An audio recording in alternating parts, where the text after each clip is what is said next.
because we never changed it. Hey guys, sorry about the delay. You're muted, We are. Hey guys, sorry for the delay. We are live, and we're starting out this little episode. It's a little bit different. So, I just wanted to say greetings to everyone. Tonight we find ourselves in interesting times. As we speak, we are all in quarantine from COVID and on curfew due to recent civil unrest. It feels strange to come to you tonight to talk about geeky things, but we wanted to nonetheless.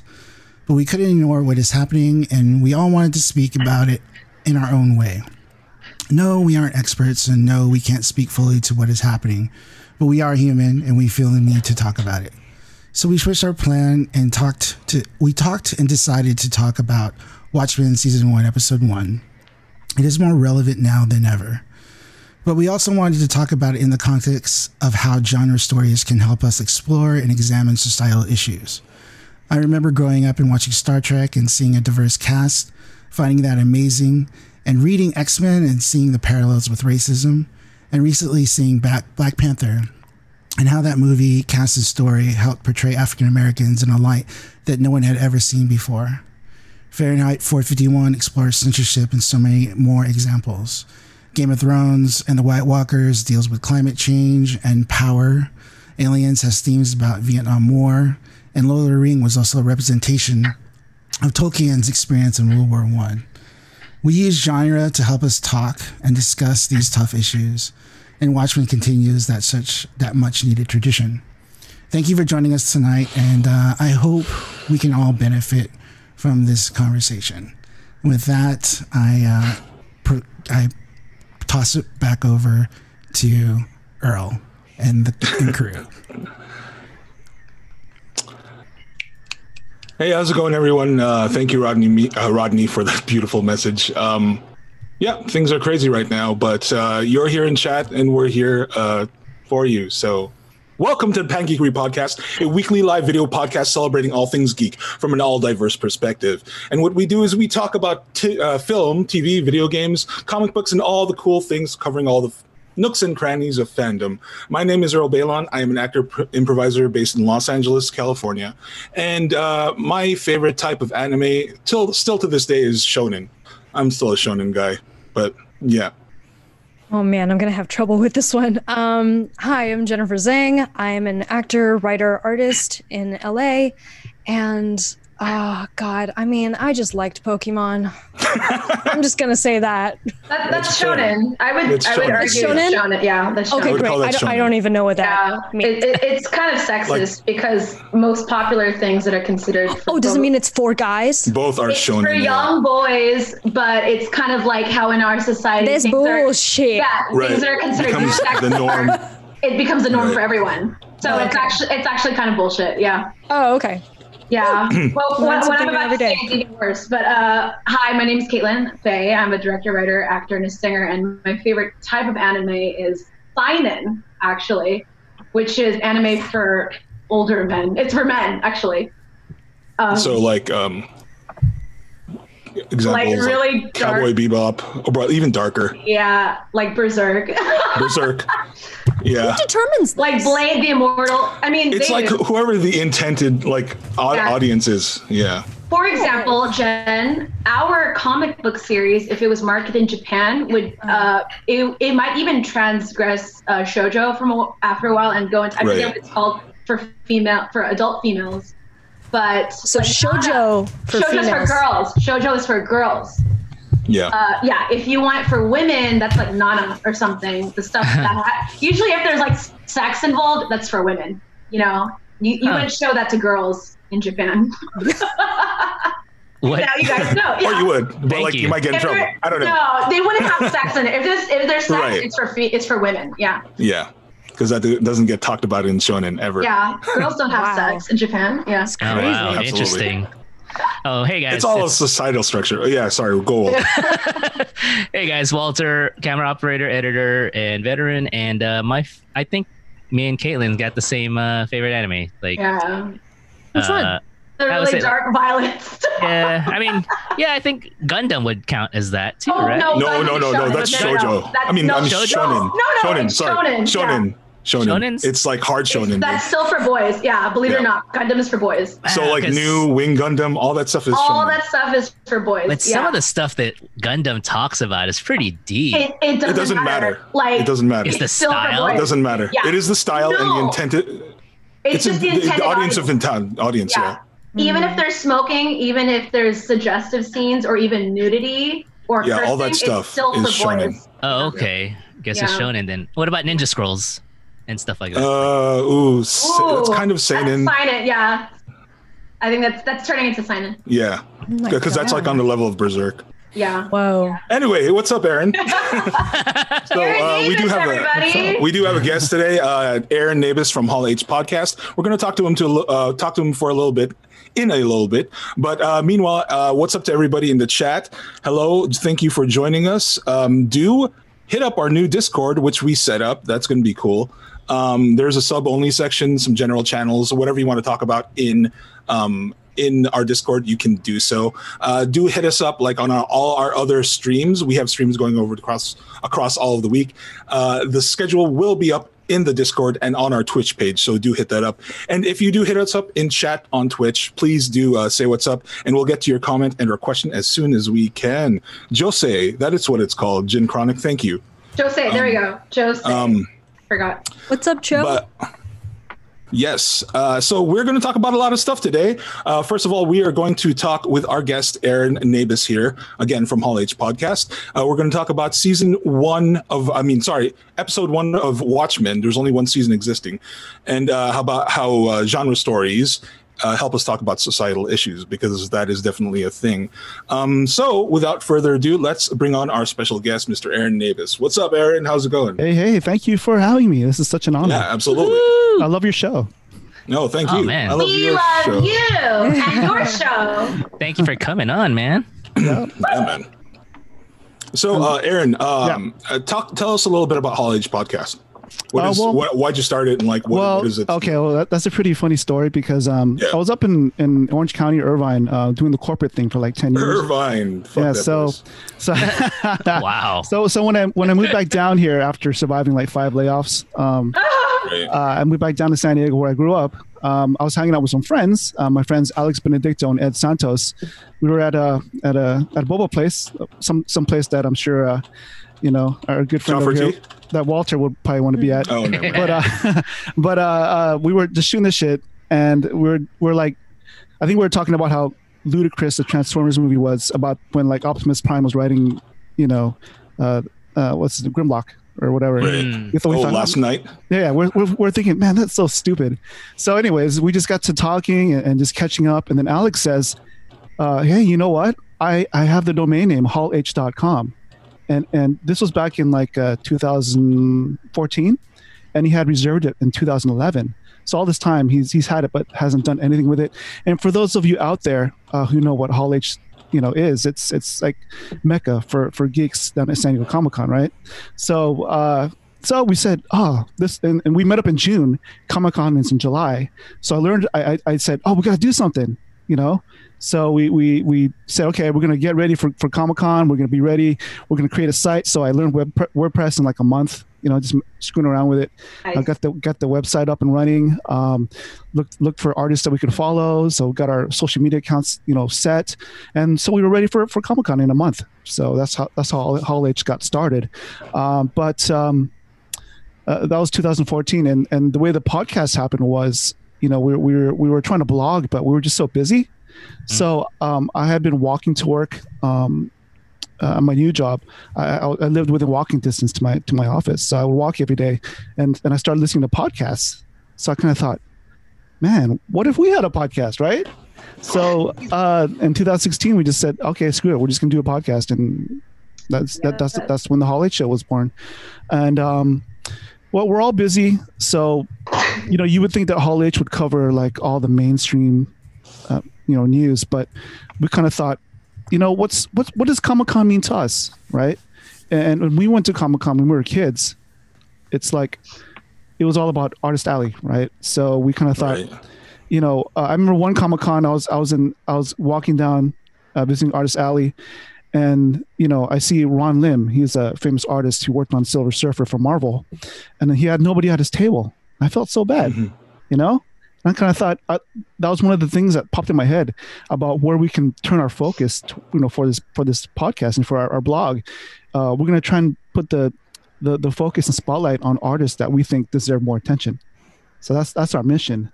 So it's like if you go to our homepage, I say, if it came down to Robert Downey Jr. or an independent creator like Stefan Frank, who's the creator of one of my favorite comic books, Silver, and he was the animation director for the Iron Giant.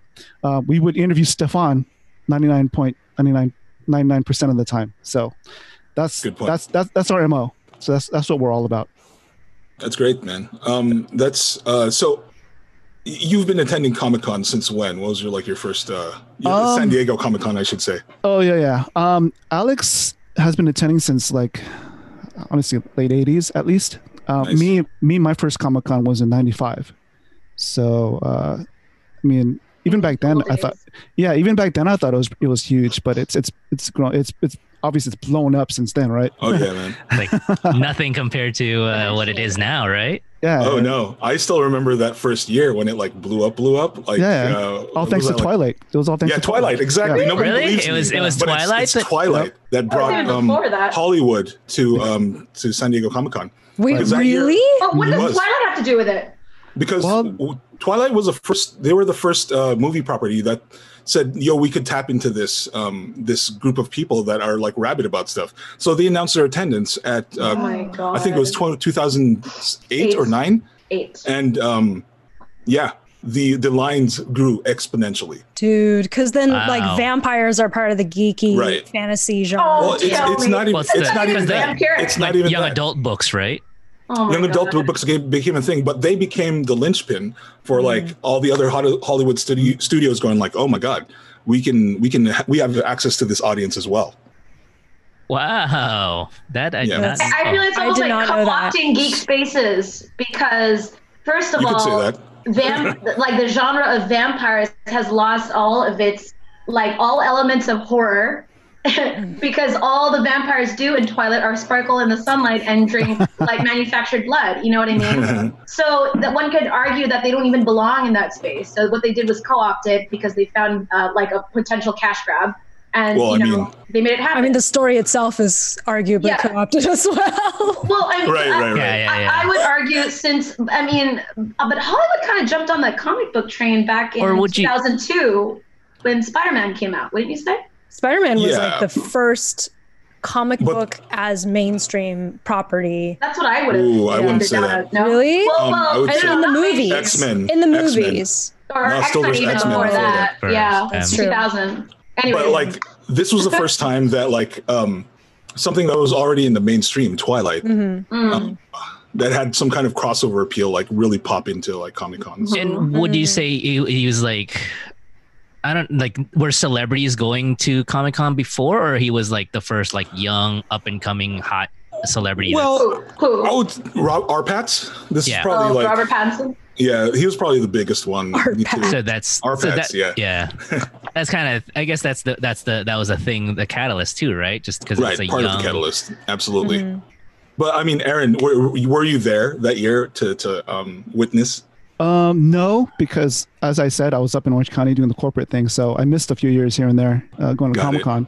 So I was there beforehand. I was able to buy a ticket, go to Hall H, and do whatever all in the same day, no problem. Right? Yeah, it was so easy back in the day. And then when I came back, I'm like, what the? And so Oh my God! I've never seen anything like it. I've never seen anything like it. How was the cosplaying? Was everyone cosplaying back then, or not that much? No, definitely not as much as now. Right. You get a bunch of maybe video game and comic book stuff, but a lot of the they'll just wear Spider-Man T-shirts or something. Yeah. So, but it's definitely not as intricate as it is today. Back in the day here in the U.S., it was actually they were referred to as lookalikes before they were called cosplayers, and So back then it was a very niche thing, and then once it blew up, it became what it is. So just going back to that Twilight thing, So what that time was, it just a bunch of like kids and their moms like hoping to see our pet? Pretty much. Really? And then dressing up in black, trying to look like vampires. Oh man. Oh, that's crazy. Yeah. So what inspired you to, I mean, I think the rest of us know this, but what inspired you to call it the Hall H podcast? Well, it's just derivative of our, hallh.com. The URL. So, all right. We're basically co-opting Hall H. Yeah. And using whatever spotlight and attention Hall H could get to put the spotlight on independent creators that we interview. So nice. I'm surprised that Comic-Con International hasn't approached y'all. That's what I was gonna say. I'm surprised they didn't offer you a bag of money. It would, even if they did, I don't know if we'd ever give it up. Right. And we even put a disclaimer on the bottom saying we're not associated with Comic-Con International. So, for me, I just enjoy talking to these creators, and I mean, it's also selfish on my part because I want to be a creator someday too. I want to create my own comic book. So do it. So I'm gaining all this insight and information from all these people that I'm interviewing. So it's pretty cool. Who would you say is your favorite interview so far that you've done? Gosh, I know, big question. These are like children to me. I know. Gosh, looking back, I did a 3-hour interview with somebody named Arlen Schumer. He's a comic book historian, and this was back in, I think, 2018. We had kept in touch, and he's really good. He's really knowledgeable about the golden age and silver age of comic books, like the 70s and 80s. So he's pretty well known for his lectures on Neil Adams, Jack Kirby, and Steve Ditko, and everybody else from that generation. So anyways, we met in Comic-Con, probably at the I think one of the hotels, and we talked for 3 hours, and the conversation went by so quick. And what I love about that conversation was that here's this guy who he could spend his time in Comic-Con just networking with the bigwigs, but he decided to spend all that time with me, and I thought that was pretty cool. So we talked about what he's up to, his love of what he called his 4 children, which is like the silver age of comic books, Twilight Zone, Bruce Springsteen. I choose the 3 children. So Bruce Springsteen, Twilight Zone, and comic books, basically. That's great. Yeah. So that was such an awesome conversation. I got to have an interview with somebody that I look up to. His name is Rob Salkowitz. He's sort of like he sort of has a good knowledge of the business of Comic-Con. He even wrote a book about it.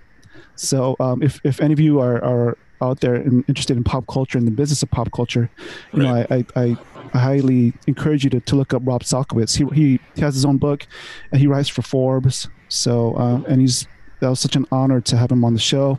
I've interviewed Ming Chen. That was fun. That was like a fun little 15-20 minute interview that we did at his booth at Comic-Con. I mentioned Stefan Frank.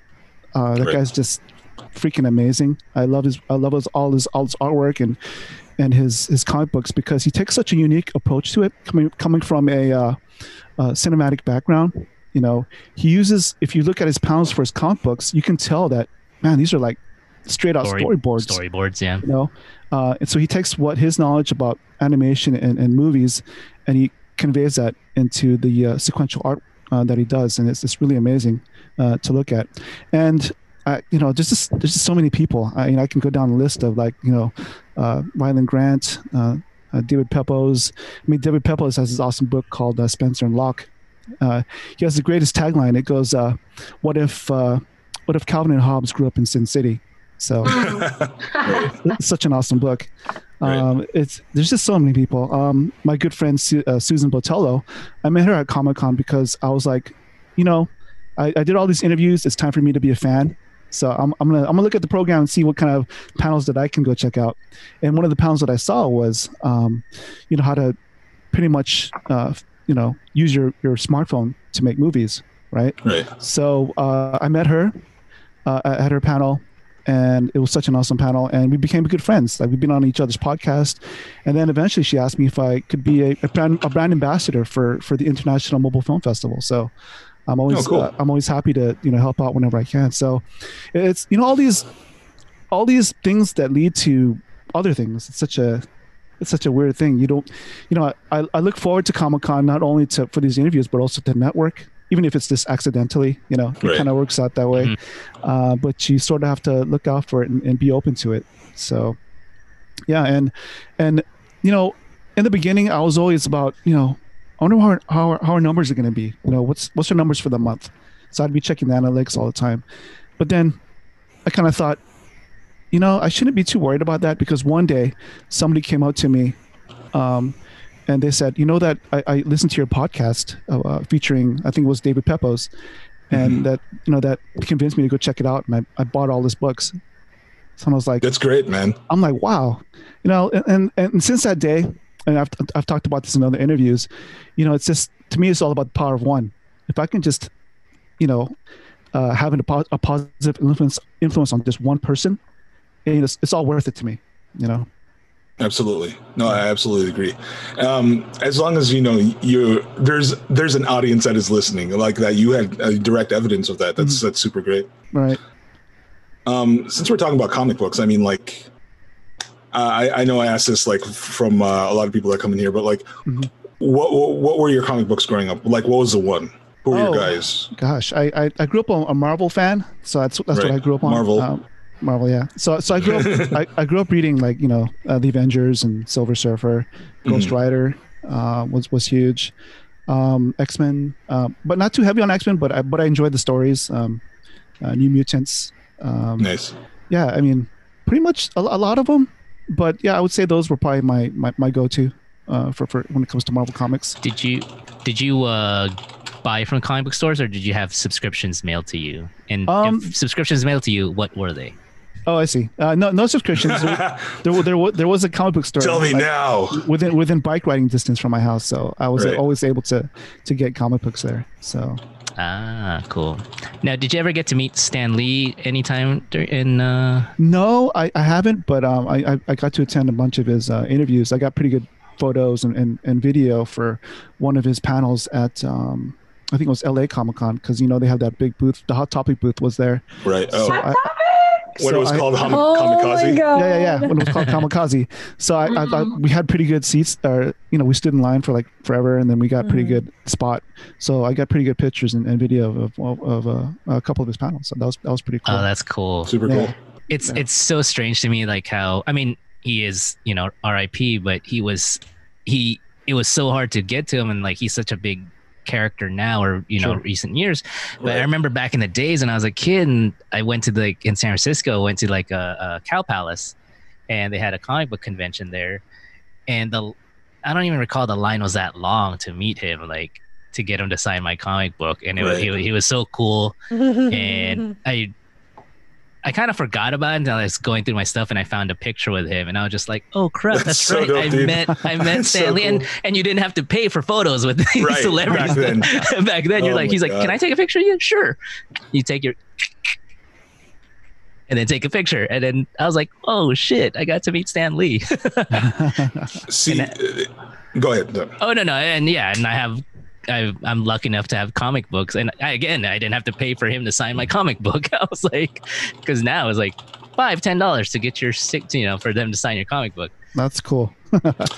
See, it's crazy because like back in the day, like Stan was only known from basically like Stan's soapbox, his column at the end of of comics, and I mean, everybody that was like a hardcore comic geek knew of him and like the story of all that stuff. But and it still says Stan Lee presents. Stan Lee presents, exactly. And who is Stan Lee? But like once the MCU started, gosh, he must have, his popularity must have shot through the roof. No, he was definitely a really good marketer for the company.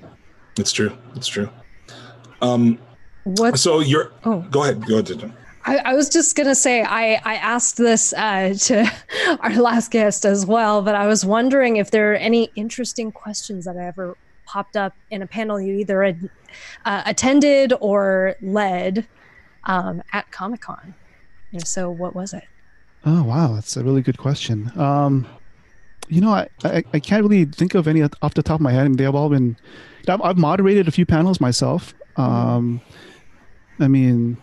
nothing really outlandish, but really pops up in my head. Or like, what is one of the panels that you've led that have been, some of your favorite experiences at con? Well, not at San Diego Comic-Con, but I have a good friend. His name is Keith Jones. Mm-hmm. He's the owner and publisher of the publishing company called Kid Comics, and he has a comic book called The Power Knights. Well, he spearheaded a something called Black Comics Day down here in San Diego. Nice. And he asked me to be a moderator for a few of the panels for the last couple of years. It's the Empowered panel, how indie creators build universes and communities. So we've had really good discussions both times, and now I'm just honored that he asked me to be part of it. It's really cool. I'm glad you brought that up, because I was going to ask you, like, what's it like being a moderator for Black Comic Day, and then you're organizing a Phil-Am Creators Con also? Is that right? Yes. Yeah. Tell us about. Is that still happening? No, we're postponing. We're pushing it till next year because we there's been talks about having it as a virtual con, but we all sort of came why to do us the disservice, right? Yeah. Well, I mean, we all came to the conclusion that the first one should be a national event with live people. Well, for the people that don't know, can you explain what that the Filipino Creators Con is? Well, okay. We'll talk about that first. Well, I'm gonna talk about Black Comics Day first because I drew inspiration from that also. So as I mentioned, Keith Jones, he organized this event, I think back in 2018, and he got some pretty big creators that are African American, and people like we got John Jennings, David Walker, a lot of heavyweights. So that was really well received within the community. It was held at a library, a local library, and the turnout was great. Had really good coverage. We did a podcast up in LA, and we invited all these people like Hannibal Taboo. He writes for Bleeding Cool, and he's also he's a pretty awesome comic book creator in his own right.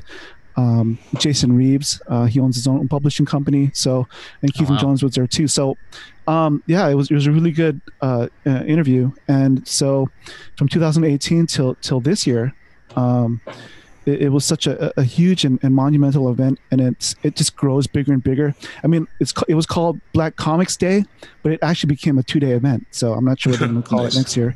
So, but anyways, so fast forwarding to the idea of Film and Creator Con, the idea sort of popped in my head when I was at Comic-Con last year, and I went to go to a panel that featured my friends, the Accidental Aliens, and they're a group down here in San Diego. They make their own comic books, and they also have their anthology that they create as a team every year. One of the members there, Scott Lost, he came out. Scott Lost, man. He's a good guy. Yeah, he's an awesome guy. And he has an interesting story too, because he was a former wrestler, a pro wrestler, and now he's a comic book. That's how I know him. Okay. Oh, there you go. Yeah. So we were just catching up outside, and then my good friend Corinne walks by with her sons, and she's really big here in San Diego as a community organizer, and she's an educator, and so I kind of just thought, wow, I have an artist here, I have a community organizer, like, wow, what if we had our own convention that showcased Filipino American talent in the pop culture scene, So anyways, I marinated on that for a while, and then I kind of pieced everything together, started reserving possible domain names and social media accounts, and then I brought it up with Scott and Corinne and another artist, and my friend Matt Dunford, he's the current chairman of San Diego Comic Fest, which was founded by Mike Towery, who was one of the original co-founders of San Diego Comic Con. So that's he mentioned that it's kind of funny because he mentioned that, hey, what if you hosted at this library? And I had already known the librarian there. Her name's Susan Vega. We had gone to high school together. So it's kind of funny because once we had that conversation, it's like, oh yeah, hey, we just caught up, and And so we asked her, hey, would it be, could we host, or would you mind hosting our convention at your library? And she asked her powers that be, and she said, yeah, this would be cool, because she said that we've been trying to get events to be hosted at our location. So, but unfortunately, this whole COVID-19 pandemic happened, and we're just gonna have to push it till next year. So right, I got the notification yesterday that you were canceling it, and I got a little sad. Yeah, okay, yeah. But that'll give us more time to be rescheduling. Right? Rescheduling, exactly. So it's funny because now that I have more free time on my hands, I've been working on the website and the logo. So I finished everything and I presented to the team, but then it's like on our team meeting, we just, you know what, it's probably a good idea if we postpone until next year. So that's the way it goes. Right. Let's all stay safe and all that. Yeah. But I definitely appreciate the work. I can't wait to, till it comes back around next year. It's going to be, you're going to have an entire year to make it like really super badass. So yeah. And just, full disclosure, I had talked to Rodney about it, and I was asking him if, there's some way that we can get, Phil I'm Creative and Pangiri involved. That'd be kind of cool. So. Ooh. Is that? Yay! Us? Yeah. No way. Let us be involved. Yeah. So yeah, more on that. That's cool, man. Hey, Quisling God on the chat says gives me a year to plan the trip. So there you go. Thank you. I don't know where Quisling God is from, but yeah. And tickets are free because it's at a library, and so there's no cost, or no cost. Yeah. Got it. That's all. Okay, that's awesome. Fine. I can't stand outside and charge. That'd be like $2. I know. So no lobby cons. Save your money for the artists. I know. That's the way it works. Indeed. Yeah, I'm glad that me and Caitlin got to experience Comic-Con last year. That one time. Versus this year. Wow, yeah, you're right. Yeah. And that was such a good, awesome memory. Me and Caitlin were in a panel together. So that was I had the honor of sitting next to Mr. Nabus here in that panel in that library. I can't even remember what it was. It was about podcast stuff. Yeah. I was like, what was it about again? Yeah. No, good times. We're glad to have you on, and we're very happy to be interviewing you today in these dark and troubling times. Yeah. A beacon of light appears. Anyway, speaking of dark and troubling times, did we watch Watchmen today, Jen? Yes, we did. All right. We watched Watchmen. Are we going into it now? Are we going into it now? I have to be careful because I watched episode 2. I kind of fast. This is perfect. Right. You can join in. I have to be careful because I finished the series. Oh, okay. Yeah. No. Walter. How are we on time? Well, we started late. Should have 15 minutes at least. Yeah. So, Watchmen season 1, episode 1. What an episode, right? Yeah. What did y'all think overall? First off, it makes a reference to the Tulsa massacres of 1921. And it so happens that it happened May 31st, June 1st, which is, today, So it's the 99th anniversary of that happening, and could not have been talked about at a more poignant time, I guess. Yeah. Crazy how time lines up like that, right? Yeah. And I've never heard of that massacre before, to be honest with you. Before watching Watchmen? Yeah. Oh, wow. Oh, Aaron, you're brave. I was just going to pretend I knew about it. That was one everyone else did. Yeah, sorry, guys. Yeah. One of the things I wanted to ask you guys, because this is actually, it is, when this happened, when it first aired, it was the same thing. A lot of people had no idea about it. No idea. Yeah, they had to Google it. Quick recap. Like what happened basically? So essentially, it was their Wall Street. It was their Black Wall Street. It was Black Wall Street. Yeah. And then there was a shoe shiner. Well, yeah, go ahead, Rodney. Sorry. Go ahead, Earl. There was a shoe shiner who's accused of attacking a white woman, and that kind of sparked everything off. I'm like not recalling his name right now. Dick Rowland. But yeah, so people, gathered a mob and did what a bunch of racist assholes do, and that became the thing that sparked off this entire thing. And they destroyed all the businesses in this neighborhood in Tulsa, and there were like airstrikes. There was a lot of fucked up shit, and a lot of they were already suspected of, like, they were looking for an excuse to attack the neighborhood or the community, because there were a lot of really affluent African American living there and being there, and they were doing really well. And for those people that live there really hated seeing that, so they couldn't stand it. They were just waiting for an excuse, and once that happened, the massacre started. And how many people died? 300, up to 300. Oh, shit. I saw them like dragging, like they had attached bodies to like a wagon of some kind and dragging them through the street. Yeah, it's one of the earlier American mass shootings. I honestly don't know, like how, I haven't read a lot about like a lot of like personal stories on the matter, but like, I mean, just the way it's depicted in Watchmen, I'm sure it wasn't too far from the truth. Yeah. Oh my God. This is saying that only this year in 2020 was the massacre. Did it become part of the Oklahoma school curriculum? Oh my gosh! This piece of history was like omitted. Kind of hidden. Oh gosh, I mean, that's just par for the course with regards to American education. I mean, how much? Yeah, and I can say for a fact I didn't learn that in high school. Yeah, that's what I wanted to ask you guys. Like, out of all of us, who had heard about it before? Before Watchmen? Yeah, before. No. Yeah, I did. I think I've heard of it, but I didn't know. Like, I took ethnic studies class, and and this is not like literally. This is not like, okay, gotcha or anything. It's literally just like showing that like we weren't taught this in our history. Yeah, absolutely. Right. So I had read about it because the reason why Watchmen even exists, and we can talk about it more when we talk more about like Watchmen, was Ta-Nehisi Coates actually wrote an article about Black Wall Street in the Atlantic. Yeah, and Damon Lindelof read the article, and that's how he discovered about it. And he had the same feeling. He's like, "Whoa, I had never heard about this before."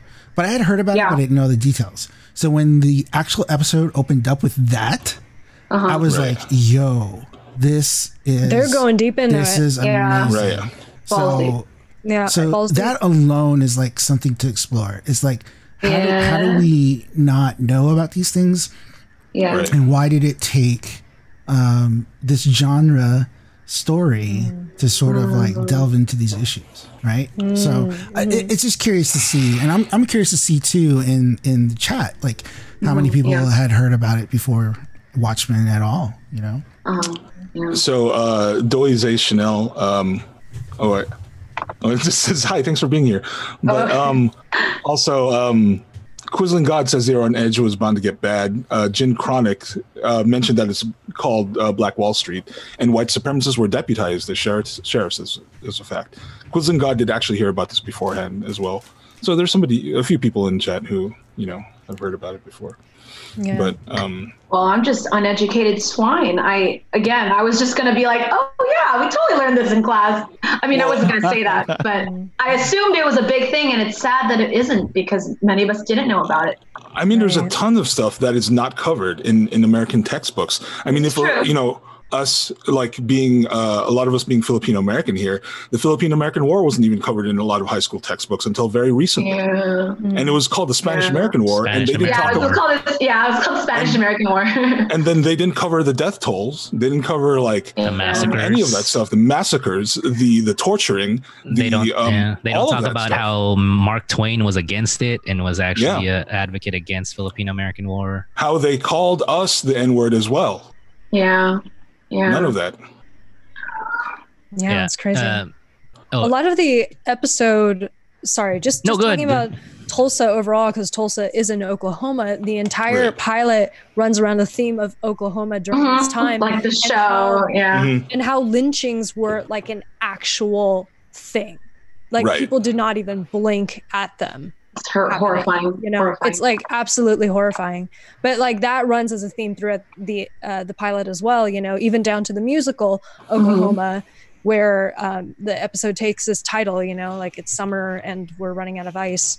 I mean, like I read an article that was basically saying like, you know, maybe they use that title because after so many bodies have been, you know, after so many people have been killed, you have to freeze the bodies to even be able to bury them, you know, and it's in the middle of summer back in 21. It's summer and you're running out of ice. Right. And it's 2020 and there's no ice in my fridge right now. So we've come full circle. But it is sad. It is sad that we're 99 years after that. And nothing changes. Off. I mean, the part of that is that, like, you know, you erase history, you erase the lessons from it. I mean, and and I think that's one of the things that's, you know, from the interviews I'm seeing and like a lot of the activists and the protesters today is like, and the discussions is like, because America doesn't teach people these things, and America hasn't faced the conversation and hasn't had the tough conversation about racism and systemic racism and the hate and the chip on the shoulder that a lot of Americans, especially, you know, African Americans, people of color, have because of the treatment they've received. You know, Walter, I'm glad you bring up that point. I think, like, to delve into it a little more politically, do you guys think that because of all these riots happening now, there will finally be some kind of legislative change? Because people have been rioting, right? And right now, maybe I'm just being triggered because I'm about to have an argument with someone on Facebook after this podcast is over. But because I think the idea is, like, people are like, how could they be rioting and looting right now? Like, we should not be condoning that. But in my head, I was always like, what do you do when protesting for years doesn't work anymore? Exactly. Well, it hasn't been working. Ask the Hong Kong people, you know. Well, after the death of Martin Luther King, there was a whole slew of riots, and I think So within a few weeks, the Civil Rights Act got passed. So that's why I hate that meme that's going around. Which one? Using Martin Luther King as like, he's like holding peacefully, whatever. Yeah, he's like, the co-opting of Martin Luther King for this didn't commit violence, still made change. Be like, nah, bitch. He fucking died. He was assassinated. He was shot, and then there was a bunch of shit that happened afterward. That's what caused the civil rights movement and things his happened. Death, his violent death was what caused the riots and then the Civil Rights Act to be passed. Exactly. Do not put this on the establishment to say like, oh, that's, you know, we see what your gripes are and we're listening to them, because they are not.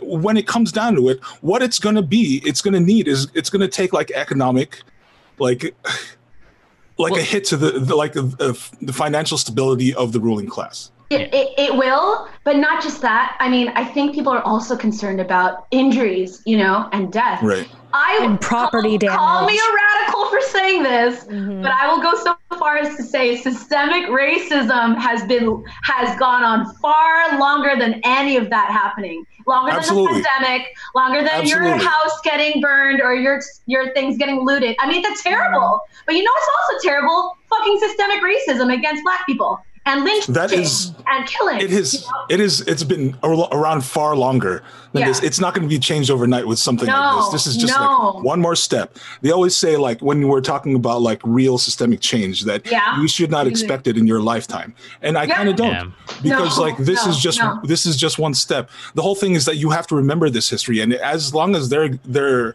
erasing shit like this from the daily, from our history books, you know, it's going to be harder, like, with the internet around.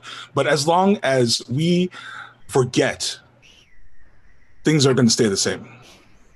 And we have to be really careful, because the same people who want these things to be struck from the record are the ones that want us to forget, so that history will exactly. They're the ones who benefit. I also feel like it's the people who haven't really experienced the racism. You know what I mean? Oh, it's always it is. Like, this person I'm about to get into an argument with is white, and they're not even from America. You know what I mean? Right. So you have no idea. Yeah, he's an amazing person. Don't get me wrong, but I gotta break it down like this. You know what I'm saying? Like, right. Like in Hong Kong, they've been protesting for how many decades now, and it's not working. So yes, human behavior, we will resort to violence in order to be heard. Sorry, stepping off. I was just on another geeky topic. One of my friends, actually similar but related topic to what you just said, Caitlin. Yeah. My friend Marvin Choi, who's a Korean American filmmaker, he has a video game channel, and today he was playing Prison Architect. Yeah. And in Prison Architect, he was like, I'm going to draw a metaphor right now, because basically you're like you're running a prison, and there's different like it's people. Like SimCity for prisons. Right. And you like see top down, like all your inmates, and like you can like adjust their interactions, their food levels, whatever, So he was just like, let me just demonstrate what happens when you take away a resource from somebody, like a right to life, right? Or a right to eat. Every human being has a right to eat, has a right to safety, yada, yada. So he takes down the food from the entire prison. He takes away food from the inmates. Which you're not supposed to do. Right? Which you're not supposed to do. Yeah. They start rioting. Even in a virtual simulation, they start rioting. And he was saying, like, was it these prisoners' fault for rioting and looting? Or was it my fault for taking their food away? Oh my God, that brings tears to my eyes. Yeah. Because ultimately you can't blame them for having a very human reaction to their like for a need natural to right. A natural right to be taken away. To survive. Yeah. It's on me, the person who took it away. Yeah. The one in power. Ooh. Right. But I would like to shift this back into sure. Because we're talking about this in context of Watchmen. Well, not just Watchmen, but like genre fiction in general. Like for a lot of our media history, genre fiction has become kind of the way to broach the subject, and not necessarily in an outward way half the time. I mean, if we're talking about like I'm not sure if Rodney brought this up, but if we're talking about like Star Trek, old school Star Trek, like original series Star Trek, we see breakdown of racial lines, we see breakdown of like societal lines, in that it's a utopia and everybody is equal. We have people from different races, creeds, and cultures on one starship working towards a common goal, and that's something that we had not seen. If you think about like the time and place where that show was created and distributed online, it's quite very much revolutionary. Yeah, there's an interesting story. I don't know if you guys know who Neil deGrasse Tyson is, the astrophysicist. Of course. All right. Well, anyways, he has this pretty cool story where he interviewed Nichelle Nichols, who played Lieutenant Uhura. Awesome. So in that story, she recounts how she had talked to Martin Luther King. And she told Dr. King that I'm thinking. Oh, this is a great story. Yeah, I'm thinking about quitting Star Trek. Mm-hmm. Right. She said that to MLK. Yeah, she did. Holy shit! And then he says, "Why would you do that? We love you. We love the show. We're big fans of the show. Aww. You have an opportunity to showcase, a person who has, the ability that you do. It's not because you're black. It's because you're qualified. Right.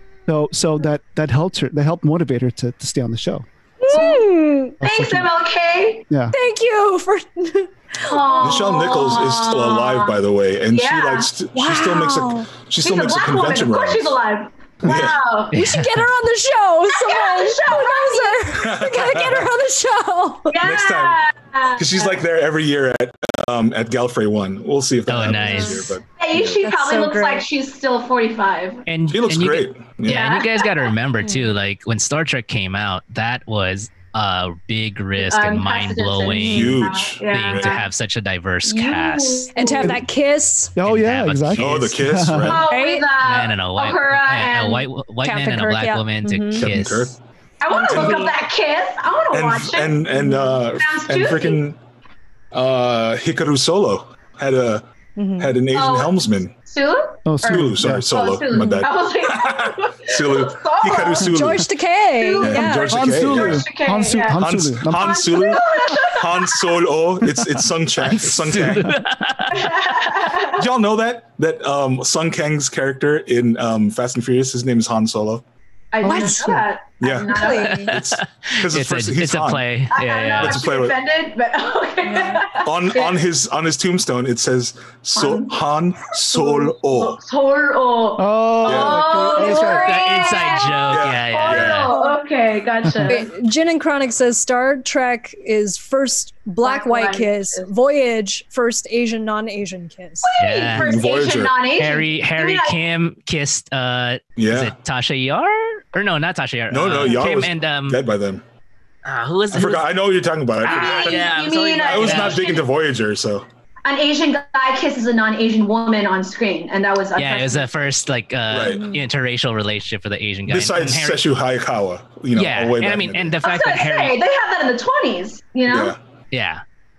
Well, did you? Oh man. Oh, go okay. ahead. Anyway. No. And I was gonna say because Sulu was the helmsman, right? So he's basically the guy who steers the ship, which I also driving, which I also kind of find funny because the stereotype. But he's the one driving the starship. So I was like, hey, that's kind of cool. But he does eventually end up becoming captain of his own ship. Yeah, he does. Captain of the Excelsior. Excelsior. There you go. Yeah. Yeah, I love when he appears and he's like, this is Captain. Oh yeah.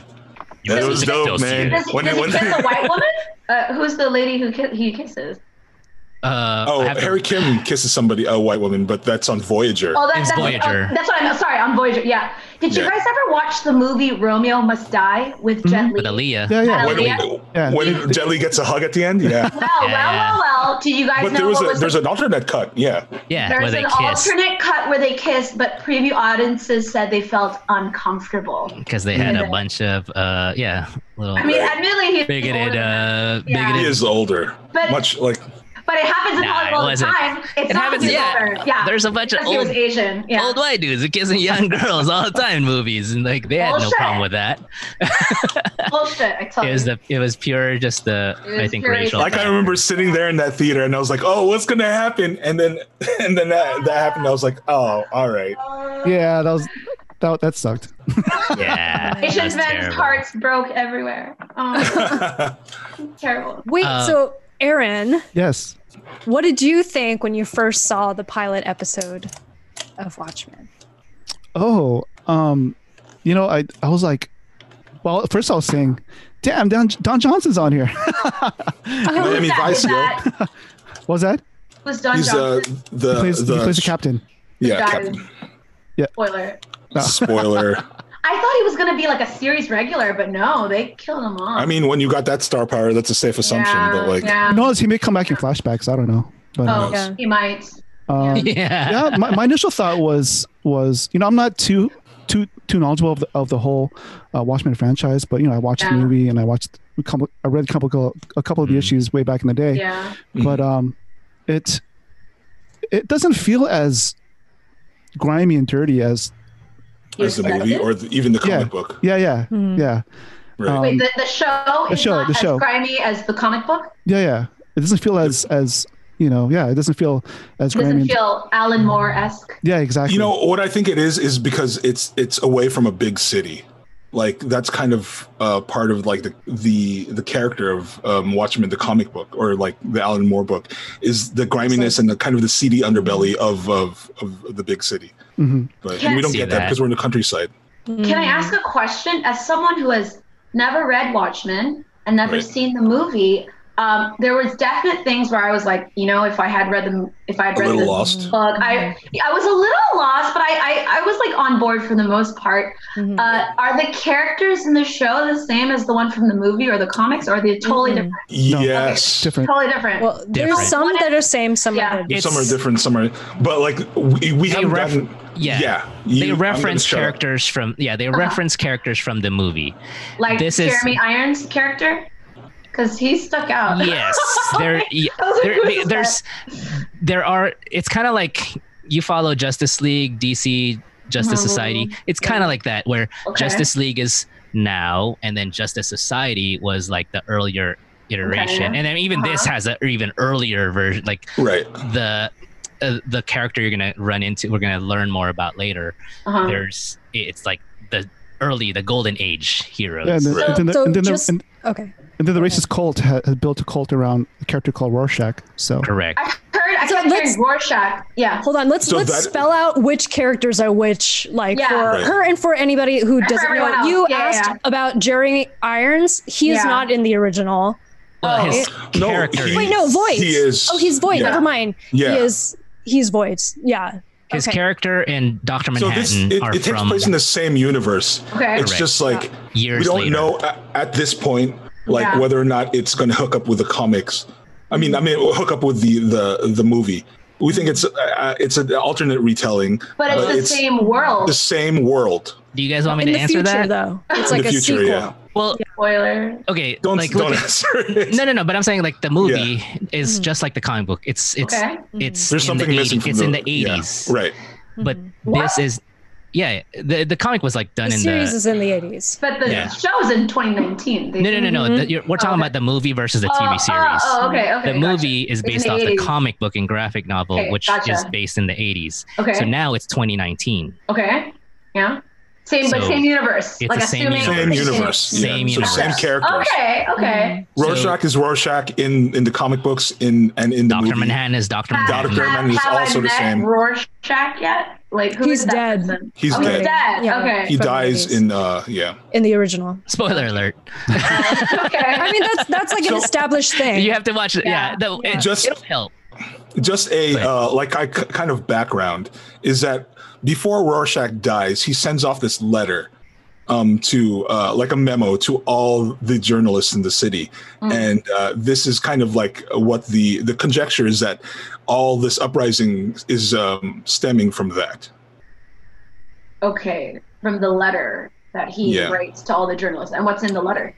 And we don't exactly know yet, but we know that he ousts a lot of people. It'll ruin. Yeah, okay. See, I'm very much like stepping around things. So okay. Yeah, but know that is the background of this. That is what started this conjecturally. So Nick King's character is like a new introduction into the universe. Correct. These are new characters. Yes, she's new. She's new. So, and I assume because again, these are all new people because it's 2019 now. Well, because is she a superhero? Because I saw her beating people up, but I didn't really see superpowers. I don't think. Well, she's Jen. Yeah, you. I don't know. I'll answer it. I guess. Not everyone in Watchmen have superpowers. Oh, well, I don't think I've seen any superpowers yet. That's all I'm saying. Correct. Yeah. There's people who just wears masks. There's just people who are vigilantes. Okay. There's some people with special skills. So it's a whole range of things. Which one is Regina King's character? She works for the police department, right? Sister Midnight or something. Her name is Sister Night. So she's a vigilante or no, she's not. What is she? She's a police officer. But why does she wear an outfit and not like a scarf? Yeah. Right.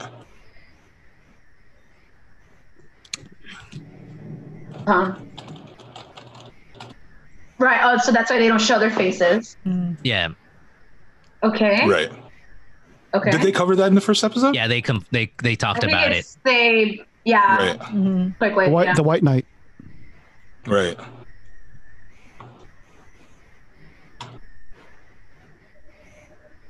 It's to protect their identity, and then if you're like a high level cop, then you wear like a full special. That's why all the cops wear masks. Yeah. That's why there's Panda. That's why there's you'll see other costumed or special cops. So what masks would you wear if you were a cop during this time? Oh, good question. Asking the Can I answer first, questions. Aaron? Yeah. Go ahead. Aaron, what do you have in mind? Oh, I'd be like probably like the Kakashi Anbu mask. Oh, nice. Kokeshi? Yeah. Kakashi Anbu. The doll? From Naruto. It looks like a cat. Yeah, it looks like a cat mask. Okay. It's cute. That's like It's cute. because I mean they have interesting ones in Watchmen, especially what's his name, the mirror ball, or what's his hit, the guy with the reflective mask. Oh yeah. That was an interesting one. Yeah, that's cool. It makes him look like he's just like oil slick or like invisible. Just a chrome head. Yeah. It's Destro's brother. I don't know. Destro, dude. I don't know what my Destro. mask would be. I'm still thinking about mine as well. Maybe I'd be a wolf because I'm wearing wolves right now and I like wolves. I'd be Or a Din third eye. Djarin. Stark. Like a Stark. Yeah, that's why. Wait. I You'd be Din Djarin? Oh my- Din Djarin. Din Djarin, oh my god, you're the Mandalorian? You're That's the a little Mandalorian heavy. in Watchmen. Actually, that works though. Crossover! Because you're covering I your know. face. Yeah. Crossover! The biggest crossover event of the universe. Crossover event. Oh my god, kill me. No. Like, Maybe an alien. I think I'd be an alien. Like a Just a xenomorph. big red suit or a green No, suit. green. Yeah. Like Oh, like an a- alien. Like an alien. A Yeah. gray. Yeah. Maybe I'll be a wolf, like a werewolf fest. I think I'd be like a kabuki like cat mask or something. Mm. A We kabuki could be cat. partners. Yeah, like a kabuki mask. Yeah, you but go has along cat with Aaron. ears. Yeah. I say straight up like the Winter Soldier mask though. That thing's dope. Yeah. Man, I don't know. Like I know you're the only one that hasn't answered, Walter. I'm just kidding. all out because I'm still Make up stuck your in like mind. I think my costume itself will be just me in a bahag. Oh my god. A loincloth. A loincloth. You have nothing to your imagination. Naked. Yeah, just That's Oh, the there's like mask. those. You could have a Bakunawa mask, dude. The Ooh. four-eyed like sea serpent mask. Oh, Yeah. that'd be Wait, cool. 4-eyed? There's Yeah, like, or six eyes. Six eyes. 6 eyes? I don't know. I've never heard Yeah, of that. no, yeah, it's like here and actually, Yeah, actually, you know. they're actually eyes that like one is infrared, the other's night vision. Oh, I wear the night mask. vision. That'd be Girl, cool. I wear the mask from Oh. Evangelion with the eyes. The Ava. Oh, with The the Ava eyes. 6 eyes. Yeah, or 7. I think there's 7 eyes. Yeah. The angel masks. The angel Yeah. mask. Yeah. Oh, Infernal says headhunter mask. Good call. Nice. I like how we're James. asking the Good real mouse. important questions. Oh, yeah, that's the important what stuff. mask would she Really have? just If we were living in Watchmen the Watchmen world. universe, Yeah. what would our mask look like? Oh, I mean, how ironic is it that like cops are wearing masks and thing, and now technically we're all supposed to be I was wearing thinking, masks. Yeah, no, I know, it was like Because of social COVID. distancing. Yeah, Well, it's like they prophetic, yeah. predicted it. It was prophetic, yeah. I Because we're all know. wearing masks. they just Oh missed my it by God. 1 year. I missed it by 1 year, yeah. Not even a year, a few months. Aaron, are you caught up? How far have you watched into Watchmen? Season 2, episode 2. Oh, okay. That's So it. you're Gotcha. you're relatively Like on the us, same yeah. on the Yeah. same step as we are. But yeah, I don't know. you like it, It sounds Aaron? good. Yeah, I'm getting into it. Like I had besides this show, I've been binging a lot of shows while I do my projects. Right. So like I got caught up on like Doom Patrol. Nice. Um, The DC Oh, I one. gotta catch up on Titans. that. yeah. Brendan Fraser. Yeah, that was pretty cool. Yeah. So yeah, there's a whole bunch of shows I got Can I- caught up in. Can I just say, like going back to like I find it interesting like Watchmen, and then how we've been watching Penny Dreadful lately, right? City You know, of I got Angels. caught up. I got caught up for that show too, just in case we were going to talk about that. Oh, Yeah. thank you. Sorry. And then it's just Join how me next interesting, like, week, because they're talking about like the riots, the LA and riots, Triple as back well. then, Yeah. Uh-huh. and police brutality too. Right. Yeah. It's so apropos. Yeah. Yeah. It really is. Yeah, I'll have to look My that up hood. and figure Well, out what that I- means, Earl. But Appropriate. Appropriate. Oh yeah. Sorry. using these big words on me. Yeah, nerd. Actually. This is a nerd podcast, so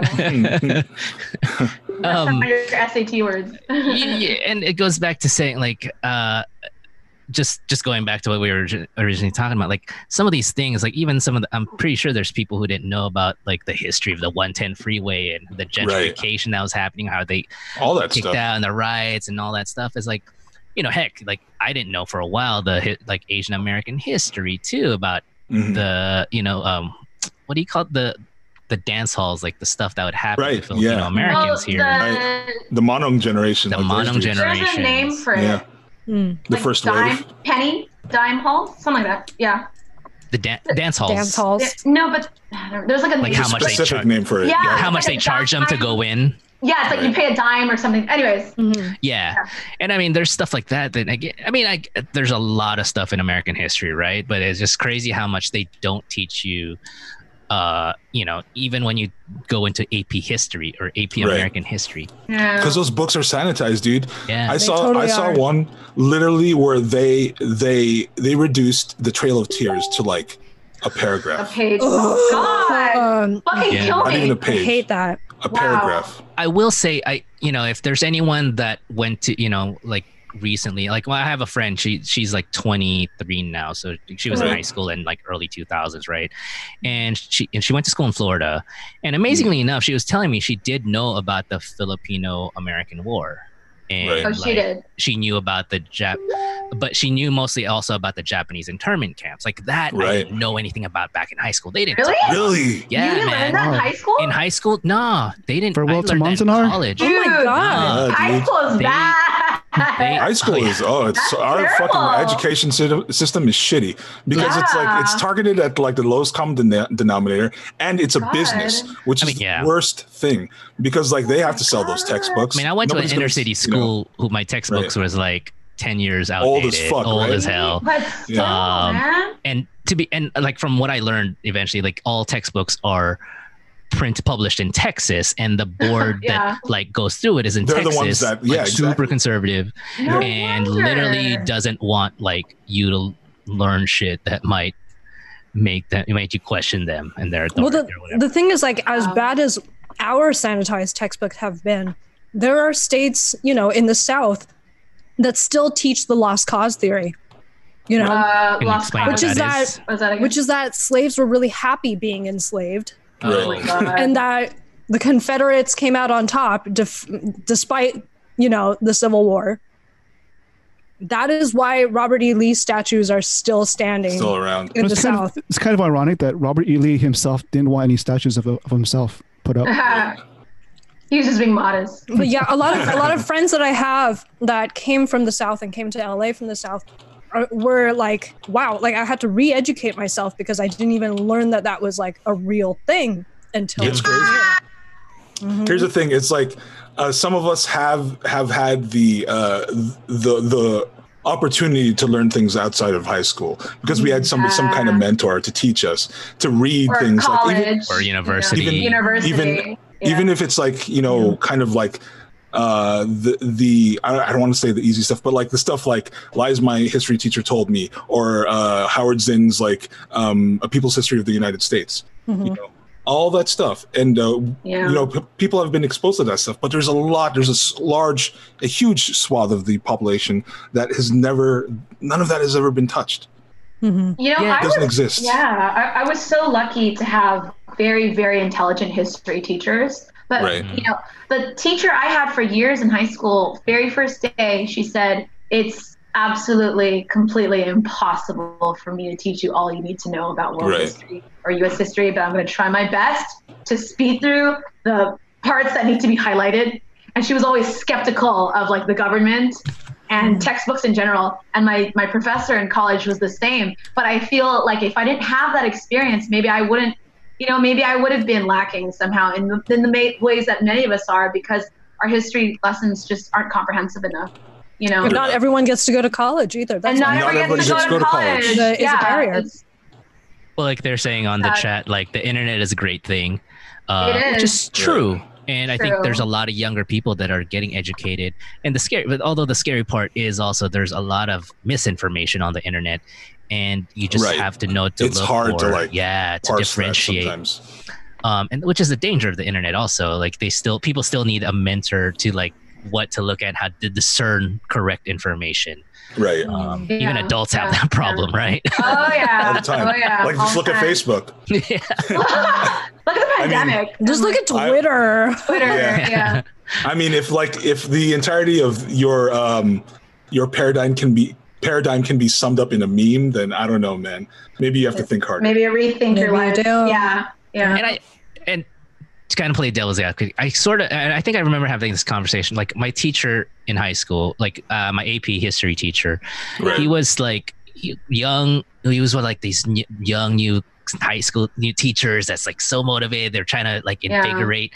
And he was just having a hard time too because he wanted to teach it, but he was being tied by the administration. Testing. Right? Like they did testing. Well, not just that, but like you have to stick to a certain curriculum, and there's that part already where you're teaching in an inner city, and a lot of kids with chips on their shoulder, right? And then you teach them. How do you teach them this material that might get them upset, or how will they take it? And will it make you angrier, or will it make you and some of them are just scared that it's just going to make them angry and whatever. I get that. I can tell you it woke me the fuck up. And I think again it's a difference of how a teacher or a professor presents it and gets people to discuss about it. I mean, I don't know, like Aaron or Jen, like what do you guys think? Wait, sorry. Can you repeat the question? What was the question? Oh no, like presenting, like how the difference of like teaching young kids and oh, go ahead. Okay. Because I was just perched on the thought of not only do history teachers, are they tasked with teaching what happened before, they should also be tasked with teaching how the ramifications of those past histories reflect on our societies today. Because to just teach about history as though it were in the past is irresponsible, in my opinion. You have to learn about how actually our entire nation was built on the backs of racism and exploitation. Slavery. You know what I mean? Yeah. There was no reason why America was able to like shoot to like a first world power status without free labor. Yeah. There's absolutely none. There's no way. It would just be impossible. Yeah, I totally agree. I think you need a couple of what Jen just said. And also you sort of have to motivate, critical thinking skills as well. Because that helps germinate ideas on how to make the future a better place, Wait, empower the people with knowledge? Yeah. I don't believe it. No. I would never. That's a scary thought for people in power. Okay, I'm sorry. Well, there's a video floating around of three generations of black men. One's like which is fucking moving as fuck, man. Yeah. Okay. I think there's one who's like 46 or 47. Right. Yeah. There's one who's like 31, and there's one who's like 16 or 17. Yeah. Wait, is he like he's like yelling at us? Yeah. That one. Yeah. That video. Oh, I saw it out of context, so I didn't quite understand it. Like, so anyways, it kind of goes back to what I was maybe trying to get at is that so whatever's happened in the past hasn't worked. So the guy is arguing, hey, young man, it's up to you to find a better solution. So I didn't quite. Okay. Yeah. So how do you get to that better solution? I mean, I think you need to arm the next generation with critical thinking skills. Yeah. I think also just to jump in on that, I watched that video yesterday, and what's really, and I encourage everybody to watch it. Can you link it to us? Yeah. Well, it's like in a bunch of different areas, but I'll find it and I'll link it. But one of the things that are really, really empowering and pretty powerful about it is three different generations, and you could just sense the deep. You feel the passion, the deep pain, and the pain, and they're speaking. They're all like 16 years apart. I just did that math. They're basically right in front, at a protest. Yeah. And they're essentially, the guy is just impassioned, and it's just painful. So I definitely recommend anybody kind of watching it, because. And that's one of the things that they talked about in a lot of the, bringing us back to Watchmen. One of the things a lot of people wrote about, and once you finish the series, I would encourage everybody to read these pieces, because one of the things they talked about was this sort of shared pain by the African American experience. Yeah. And this constant, it's been hundreds of years. It's been hundreds of years. The original sin of the United States, like Jen said, was that, the America was built on the back of the blacks of slavery. The backs of black people. Black people. Well, also the blacks of slavery. So, and even that also is just, taking away from the Native Americans, stuff like that. So he's in the railroads. Colonialism. Let us not forget. This is all, everything is stolen. Right. And so we sit there and we stolen labor, stolen land, exactly, stolen history, stolen culture. And how do we grapple with that, right? And I think that's I personally, since I have watched the whole series and I've rewatched it since, it's just so powerful because it uses genre to talk about this deep, powerful subject, right? And it's entertaining. The acting is great. The writing is great. The production is great. But at the end of the day, it's still something that is just fucking powerful. So I encourage anybody that's like listening to us that haven't seen it yet, or if they want to watch it again, you know. And so how many episodes? Fred Fraser in the comments, you know, he mentioned generation trauma, which is, it's like something I didn't know about like until later on. Like I learned about it, you know, because I immigrated to America and I didn't know anything about that, and not the school education system didn't help much in that, except and you know, even then it's like for some of us, like I know everyone gets to have this conversation, be like, oh, I'm an immigrant, I'm doing well, I did this, how come they're not doing so good, or blah blah blah. You still had the fucking I was gonna say, Walter, like we're an all Asian American panel here in this room, and I wanted to like bring up something which has come up within my own parents as well, and as a topic of conversation. But my own dad, like, of course he wasn't educated here, he grew up during the Communist Revolution, but he also has internalized this idea of like, well, the law is always just, so it must be whoever is punished under the law must have deserved it. But they must have done something wrong. They must have done something wrong to deserve it. And like the only visible damage he can see is like rioting and people throwing shit. And so he just automatically assumes like this is what's wrong, not like systemic racism. Because again, systemic racism is a invisible sin that you don't see unless you're like, unless you don't hold privilege. Directly, right? Like you're not, you know, not directly affected by it. Yeah. So like, how have you ever, all of us here, like, have you ever broached the subject with, you know, people in your immediate vicinity? Asian Americans, especially, you know, I feel like should be held accountable because, like, you know, we are benefit. Lucky enough, we benefit from the model minority myth, you know? But all of like, sorry, just to finish this. Like all of like Asian American rights were like built on the backs of Black Power movement. You know, like we would not be in the nation today if it weren't for Black people advocating for our immigration. You know, so like, what have you had any conversations like that with family, or like have you noticed that people in your community understand or not understand? Like, what's been your experience? I just shouted at everybody through Facebook. Shouted? Oh, shout at everyone through Facebook. All caps. I just shout on everyone on Facebook. I do both. I mean, it's a dual pronged approach to my activism. Is I shit and I shat. Nice. I shout and I shat. I like how you just said dual pronged. Dual pronged. Said dual pronged shitting. Yeah. No, but like I was telling Jen this not too long ago. You know, we all know about how my dad doesn't believe in the pandemic, right? And like last week I was like having lunch with them for Mother's Day, and my parents, specifically my mom, were bagging on the stimulus checks. They didn't want there to be stimulus checks. And I was like, I'll take it. No, I'll take it. No. I asked them, I was like, wait, what's wrong with handing out $1,200 just once to everyone in the US? And my mom was like, because it's encouraging lazy people to keep being lazy. And she was like, I don't understand how all these businesses are shutting down and the pandemic has only been going on for 2 months. And I was like, wait, Mom, they're not making money. What do you mean? 2 months is a disaster for so many people. No, not according to my mom. My mom said, if you're starting a business, you should have more than 2 months money, 2 months worth of money. It's on loan. Some businesses got money. So privileged. And then on top of that, I asked them, I was like, so did you guys get your stimulus checks?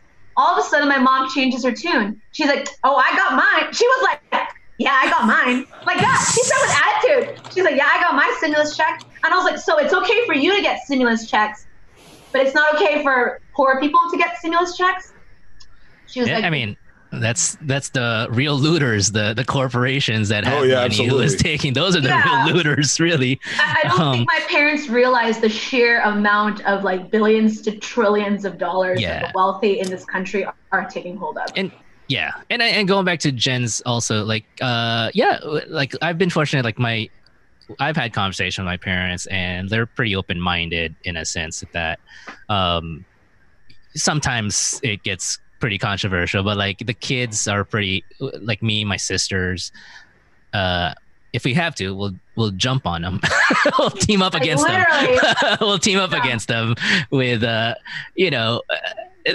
but yeah, I've been fortunate that they're not like they're not like threatened to disown me because of this and that, and if they did, I'd be like, okay. See ya. Well, we gotta start wrapping this up. So sorry. We've been talking. One last question. Since we're talking about like genre fiction, and how can we use these stories, especially since all of us are creators here, like how can we use these stories to affect change? Well, I think go ahead, Aaron. I think just off the top of my head, just looking at back about like the history of comic books and how Black people have been represented in them. I mean, you go back to like say Will Eisner's The Spirit, which took place in the 40s. You had a character called Ebony White, and he depicted it as a sort of like black-faced character, but at the same time he imbued that character with it was like a really good person that you could follow and emulate, and Ebony White was sort of like Kato to the Green Hornet to the Spirit. Right. So anyways, you go from that to it isn't until like say 1966 where Jack Kirby creates the Black Panther, where you have the first true Black superhero who's depicted as somebody who's strong, smart, and looks like a Black person realistically. So it's not until 1966, and I mean, and then you go through the 70s and you have all these blaxploitation characters, and then finally you get to like 1993, I believe, where Milestone Comics comes in. There was an imprint for DC, but it was started by a bunch of Black comic book creators. So that's where Static Shock was created. Static Shock. Holy crap. And it's not until the current times now where you get a lot of other Black comic book creators like Sebastian Jones. He's part of he's the founder of Stranger Comics, and he's in talks with HBO right now to develop his universe into a show. So that's in talks right now. And like I mentioned, Keith and Jones. It's like, so it takes a while for this to happen, but it isn't until Black creators can create their own characters that it does happen. So I think that's where for us to have control and to create the characters and stories that we want to say. And I think everybody's like on the right path. Yeah, agreed. And go ahead. Yeah, go ahead. Yeah. Oh no, it's like creators, but also allies that will support them. Like if just like how if Will Portacio had a really good ally, we could have had a Filipino bishop, right? Filipino bishop. And I think and then you talking about Black Panther and just like how amazing was the Marvel Studios Black Panther, and just dude, I cried during that shit, man. Going back to Black Panther and Jack Kirby, originally the powers that be at Marvel originally said that they wanted Black Panther wearing a mask, right? Whoa. But his initial concept, Jack Kirby was steadfast that he wanted him not to wear a mask. T'Challa's face all up in here. Yep. One like kind of unmasking of racism in I would even say the Chinese press for Black Panther the movie. They put him in the mask because they were afraid that a Black protagonist would not sell in China. Right. Wow. So he was wearing his I don't know, man. People still didn't understand the movie. Like, why? Oh, really? In China? They didn't understand the movie because they also don't really understand American history, Right. So it's like they don't get what the big deal is. If you see Black Panther movie posters in China, he's completely in the suit. Shit. Sorry, we really got to push this, but like, do we have answers? What can we do? Yeah. What can we do as creators to have our art become a force for change? Particularly with the Black Lives Matter movement, or just everything? In general, change, positive societal change toward a more equitable future. Dang, I feel like I was gonna be like, read mine and Jen's comic book, but I don't feel comfortable self-promoting. I don't feel comfortable. I mean, I think me personally, I think just creating content and then trying to insert factual realities into it. Like, I mean, I remember even some stuff like reading comic books at a young age, they would reference certain, like, oh, this happened. Like, it's like a little tagline, but that would be enough for me to like, oh, maybe like look it up later in the library. Now the library. Back then, before the internet. Back in the 40s, right? Yeah. And now you can just look it up on the internet. And I think it's great, but just like, even just like putting little seeds of roots about history so people can look it up, and even just basing some stories from history, Right. I also I wanted to echo what Nicole said in chat, amplifying Black voices. I think if we have people of color up top at the creator level that are able to control the creative like conversation, that's more beneficial than having white creators tell colors for tell what stories should be told for people of color.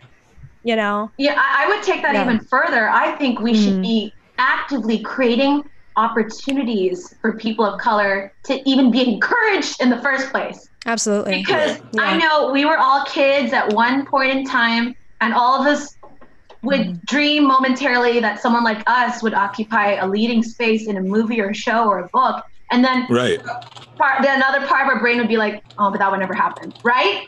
Yeah. Right. They would say, but that would never happen. My dad told me when I was a teenager, he's like, I don't know why you're doing this acting thing. There's nothing for you. And then he goes, oh, wait. No, actually, you could be the best friend. Oh, jeez. Yeah. He's like, isn't that horrible? You could be the best friend. It's so internalized. Yeah. It's so ingrained into us that like that becomes their reality. When I was, sorry. So I'm sorry I'm pushing this because we're running into like an hour and a half. I'll shut up. No, go ahead. Yeah. But yeah, I think at the end of the day, we as creators, as people of color, we need to get our stories out there. And despite the fact that there are thousands and hundreds and hundreds of thousands of hurdles, that we have to help each other jump over all of them and create space for other people, other stories in our communities. I mean, like you said, create the opportunities for ourselves and for other people. So can I say one more thing? As creatives, I think we need to be creative in encouraging people to vote this coming election to make sure that you get people in the administration who supports education and who supports the creative arts that would help the next line of creatives that's being produced, going through middle school, high school. So that's just very important. Just force, getting education and administration to support education and the arts, like education and knowledge. It's the base level, man. I agree. And UBI, 100%. UBI. Yeah. Anyway, I'm sorry. We have to. Oh, Rodney, did you have one more thing? I was gonna respond real quick. UBI and reparations are being talked about really hard. Reparations would be nice.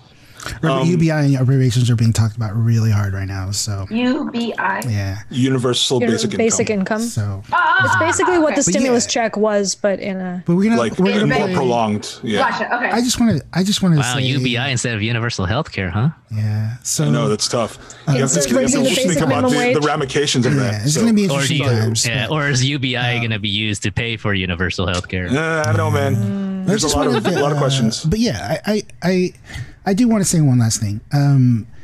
First of all, I just want to thank everybody for joining us tonight.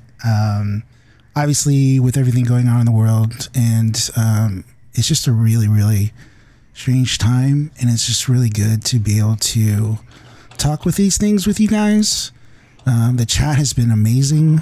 Yes. Thank you, chat. The conversation has been amazing, and I know we ran a little bit long.